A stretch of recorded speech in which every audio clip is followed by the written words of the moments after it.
Om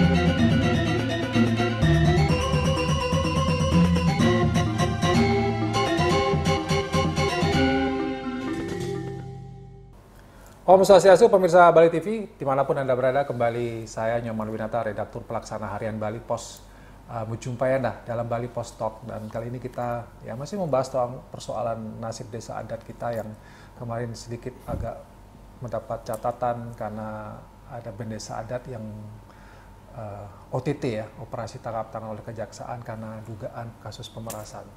Nah, kira-kira mengapa yang terjadi dan bagaimana kita ke depan melihat desa adat ini? Saya akan mewawancarai Ketua DPD Prajaniti Provinsi Bali, Dr. Wayan Sayoga. Kita sapa dulu narasumber kita, Om Swastiastu. Om Swastiastu, Pak. Lama ketemu ya, Dok? Dulu zaman-zaman COVID. COVID ngereda, sekarang ngereda lagi. Nah, karena ini ada hal yang menarik, Dok, terkait dengan Bali ini ya, desa adat, kasus berdesa adat yang ditangkap dugaan pemerasan. Oh, nggih yang baru. Iya, gimana Dok melihat kejadian ini, Dok? Terus terang aja Pak, saya itu tidak kaget sebetulnya melihat realitas ini, karena terlepas dari secara hukum nanti akan terbukti bersalah atau tidak beliau, itu terlepas dari persoalan hukum itu semua. Kenapa saya tidak kaget? Karena memang kondisi kita di Bali. Jadi ini kan semua berakar dari keserakahan.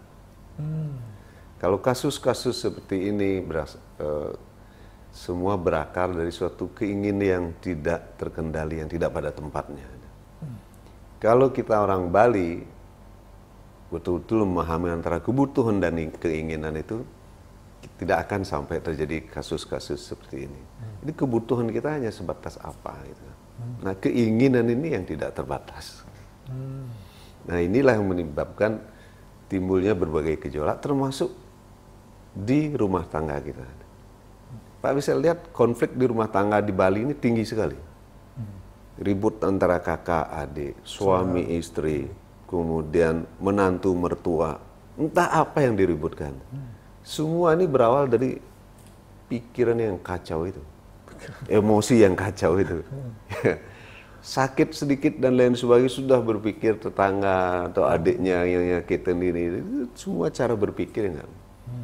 Nah, kalau cara berpikir dan cara pandang hidup kita nggak kita luruskan, nggak kita perbaiki, nggak manage dengan baik pikiran dan emosi kita, maka ujung-ujungnya hal-hal seperti ini akan terjadi. Bukan hanya kasus-kasus seperti ini.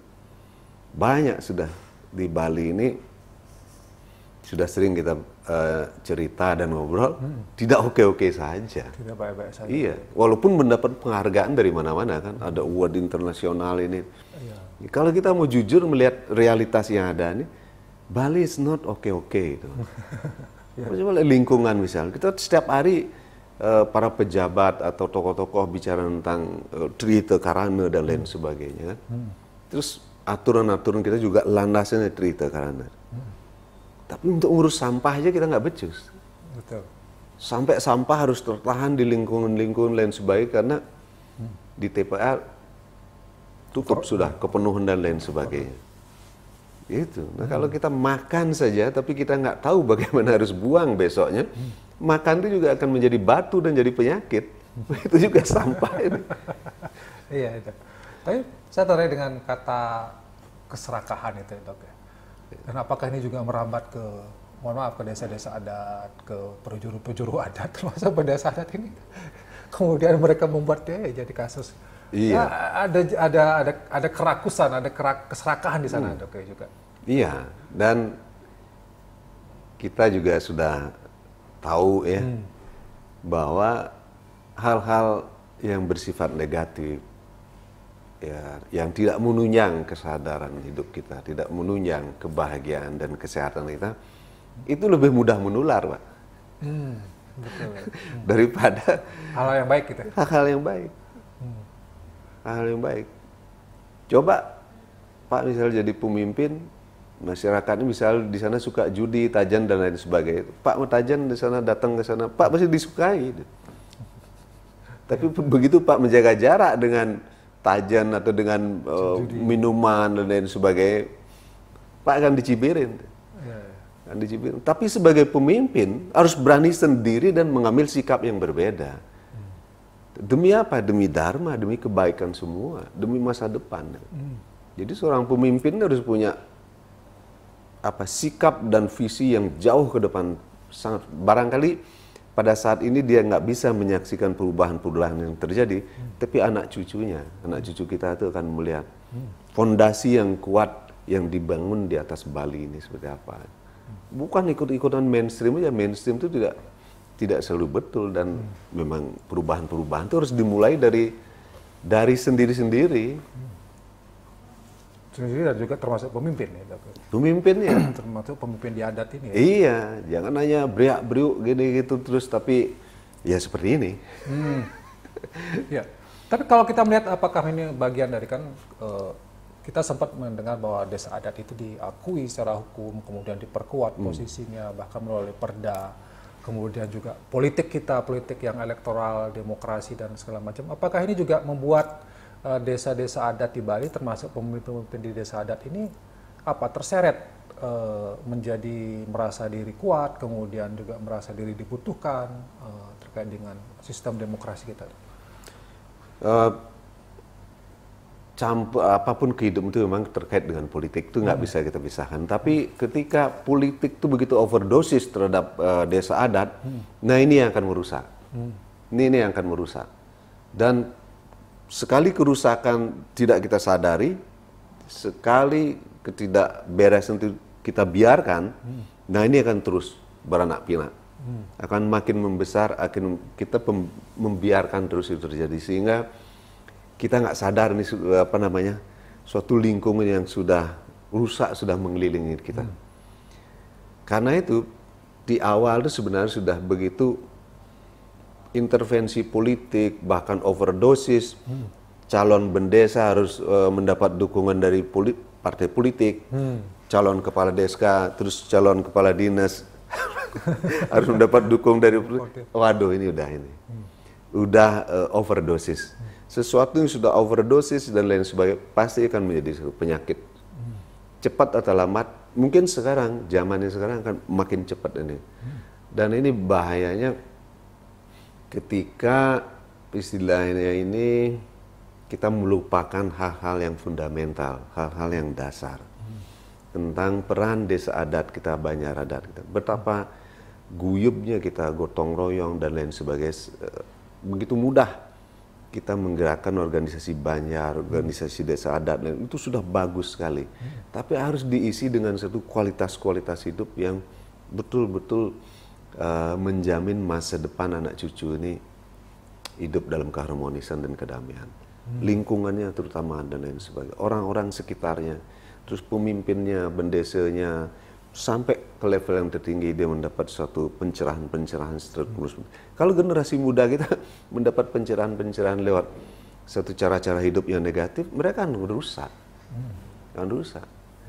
Nah, makanya kalau proses elektoral bendesa dan lain sebagainya memakai sepenuhnya cara-cara pola pikir dan ala barat ini, apalagi tambah lagi intervensi overdosis dari partai politik, udah berat. Nah, mau tidak mau kita harus, sebenarnya waktu itu di COVID itu Pak, kita melakukan turning point itu, titik balik lah. Dia memikirkan Bali ke depan. Kita harus berani itu. Itu nggak perlu turis harus puluhan juta datang ke Bali. Tapi ke sini tambah nggak karuan-karuan Bali itu misalnya. Kita juga belum siap. Kita harus mempersiapkan. Orang-orang yang ke sini itu betul-betul harus terinspirasi oleh Bali. Mereka bertambah bahagia di sini. Tadinya stres di sana, di luar negeri, di rumah lain. Datang ke sini dia bertambah bahagia. Tapi sekarang mereka tambah stres juga. Banyak yang bunuh diri. Banyak yang bunuh diri di sini. Yang telanjang juga. Yang iya.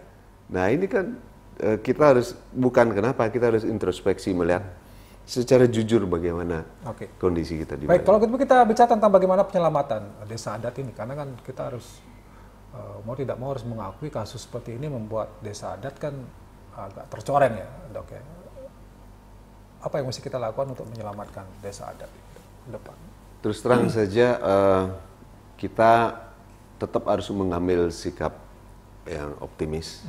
Harus yakin dengan kekuatan kita di Banjar, di desa adat. Ini suatu lembaga yang kita warisi sudah sangat luar biasa. Tinggal mengisinya saja dengan sesuatu hal yang produktif, dengan pemikiran-pemikiran ke depan, baik dalam bidang apapun, baik dalam bidang apapun. Dan dalam proses transisi kepemimpinan di level Klian, Banjar, kepala desa dan lain sebagainya, desa adat lagi, tidak sepenuhnya kita harus mengikuti pola-pola yang ada, terutama sistem pemilihan misalnya ala-ala demokrasi ala Barat, tidak. Apa yang diwariskan oleh leluhur kita dulu itu, saya masih ingat betul bagaimana orang tua kita, tokoh-tokoh kita berkumpul di tiap Banjar, dari tiap Banjar diwakili oleh berapa orang untuk memutuskan dan memilih bendesanya. Jadi tidak on kita harus memilih kayak pemilihan anggota dewan dan lain sebagainya. Harus lihat voting. Iya, saya sangat iya, voting apalagi dan lain sebagainya. Hanya untuk orientasi mengejar jabatan, terus orang menjadi perbekal kepala desa. Sekarang karena ada mau 9 tahun berapa duit. Nah ini kalau orientasi dan tujuan sudah seperti itu, pemimpin seperti ini nggak layak kita pilih. Gitu. Bendesa sekalipun tuh harus mereka yang sudah punya pengetahuan cukup dan pengalaman. Jangan anak-anak muda kita yang usia produktif 20, 30, 40 sudah di sana menjadi bendesa setiap hari dia nggak bisa ngapain bekerja, berkarir. Enggak. Mereka yang umur 20, 30, 40 bahkan 50 tuh biarkan berkarir mereka. Biarkan mereka memenuhi kebutuhan keluarganya, menyekolahkan anak-anaknya atau berkontribusi hal-hal yang ini belum mengambil tanggung jawab yang begitu berat.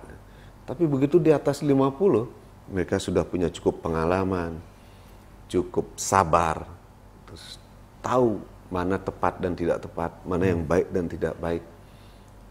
Itu yang kita ini bidik. Jangan asal mendapat giliran aja itu.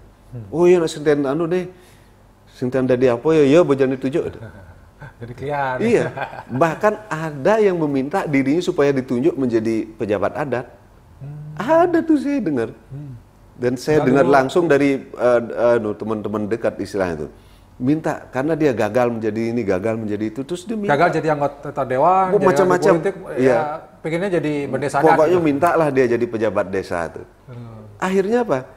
Dipenuhi oleh krama, kemudian kacau akhirnya. Entah karena apa gitu sebagai, terus diberhentikan di tengah jalan. Ngapain mencari masalah seperti itu antara si pribadi ini, seorang ini dengan krama. Kita harus memutuskan benar-benar dengan bijak. Nah inilah apa signifikan esensi dari sila keempat tuh, ya kan?